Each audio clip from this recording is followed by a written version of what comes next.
Sorry, I need you to look at this.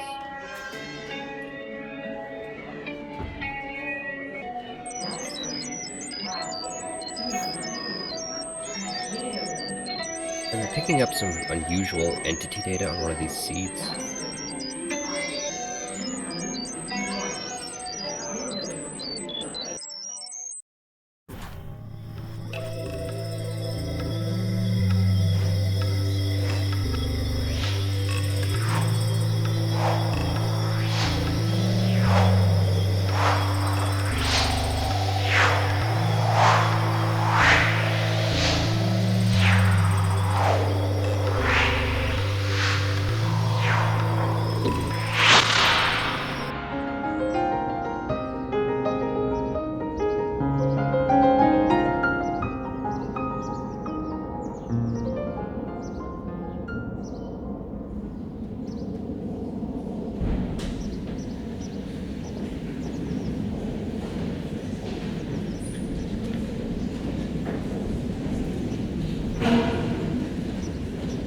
'Tonight I will undergo deep and unusual suffering, so that I may take you further than any Minecrafter has gone before.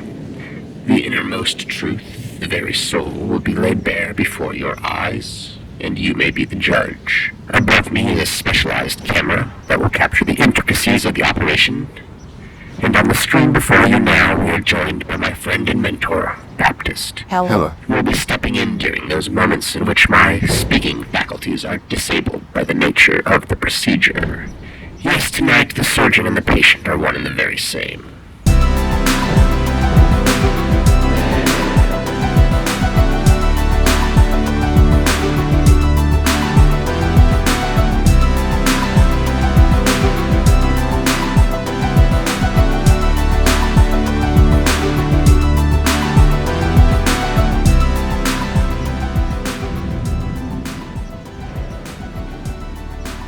You see, what is unique about the mind of the player is its capacity for generating and interpreting representations. This intelligence, in fact, shapes your very reality by manipulating said representations and offering them up for your attention. There are many different forms of representation. Each representation is simplified representation of something else. A concept, category, sound, vision, action, anything. More complex representations, composites of other representations, include maps, sentences, pages, charts, signs, memes, video games. Note here that you spend nearly all of your life absorbed into some representation or another. The purpose of representations is to communicate meaning, of course. But so how do we receive the meaning in a representation? What is the unit of representation that we can grab a hold of and remember and be guided by? It is the story. In order for a representation to guide your behavior, according to the intent of its maker or otherwise, it must first be storified. The storification process is extremely complex and is handled by a mysterious part of your mind, the storyteller. Lump of cream cheese, Ted Storyteller. Because of that, and I did that because I will do this, and then that will happen because of this happened because of that, and I did that because I will do this, and then He just needs a moment to compose himself. Storyteller aids your survival by selecting representational elements of reality and arranging them into representations of who we are, or who we ought to be.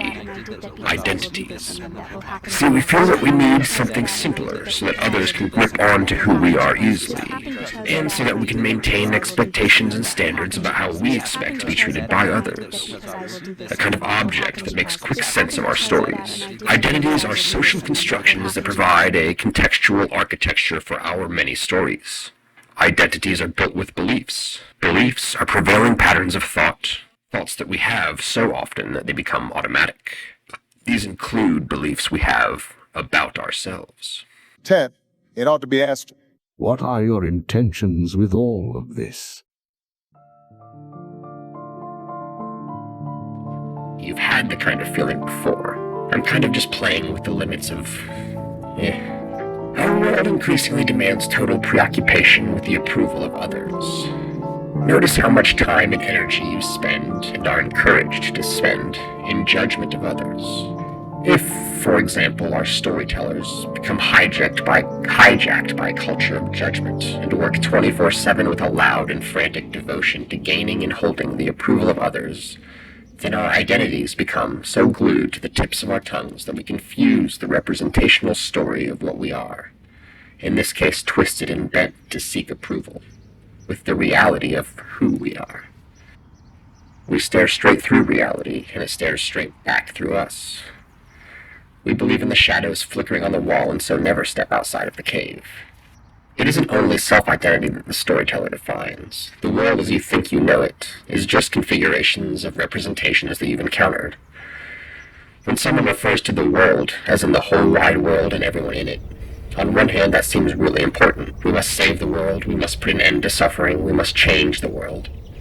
But on the other hand, the relationship that you or I or anyone thinks that they have to the whole wide world is only ever a series of maximally simplified representations of a maximally complex whole. They're distractions. The whole world is a myth. In order to come to reality, you must turn away from the whole world of representations that, however useful, inevitably and necessarily pulls your attention away from reality. When we see something appear before us, our mind instantly jumps to the representations. The words, the shapes, the materials, the usefulness, the danger, the history of the thing, which is a fine feature of human consciousness. A person who is controlled by their storytelling organ mistakes the world of representations for reality and becomes fixated on manipulating these representations in order to gain control over reality. Because your storyteller works exclusively with representations, it assumes those representations are reality. And just as when you're a hammer everything looks like a nail, when you're a storyteller every reality needs to be manipulated and improved. But you've probably realized by now in some form or another that when you believe that having something go your way will give you lasting happiness or even peace, you're wrong. No matter what the thing is, it never works quite the way our storytellers think it will work. Most of the people that capture your time and attention reward you for doing what you're told. There is only one exception.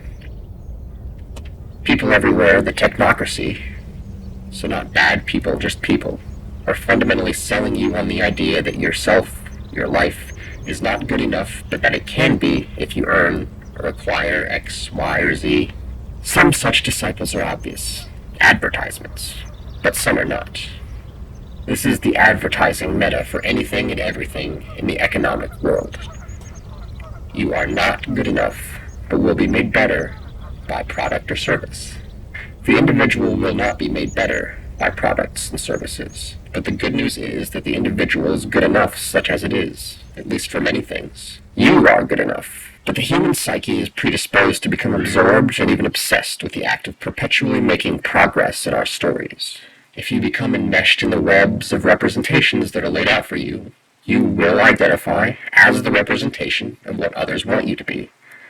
The more preoccupied you are with conforming to people's expectations, to subordinating your reality to theirs, the more you become the representation of who they want you to be, whoever they are. The storytellers, all of our storytellers, impression of reality is that it is a continuous procession of problems to be solved, good feelings to cling on to, and bad feelings to outmaneuver. And if you come to identify with your storyteller's definition of who you are, you cannot help but become something that may be more or less true, but that is entirely not real. It is representational. The more time you spend attending to your storyteller, the further you get from reality.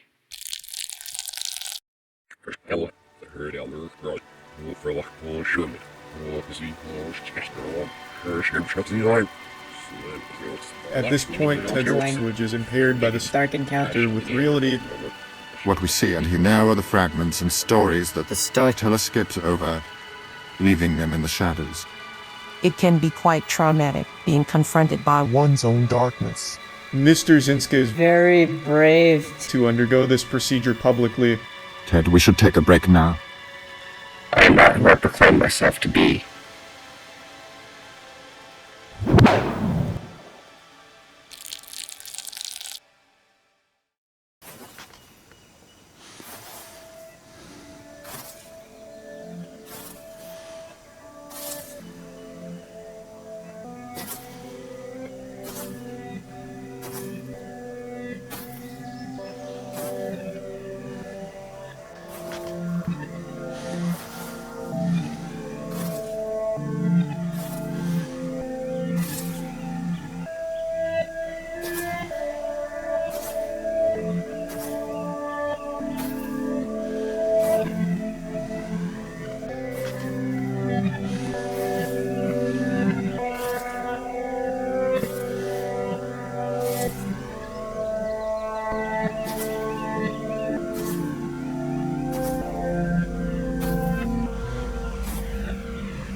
You are under arrest.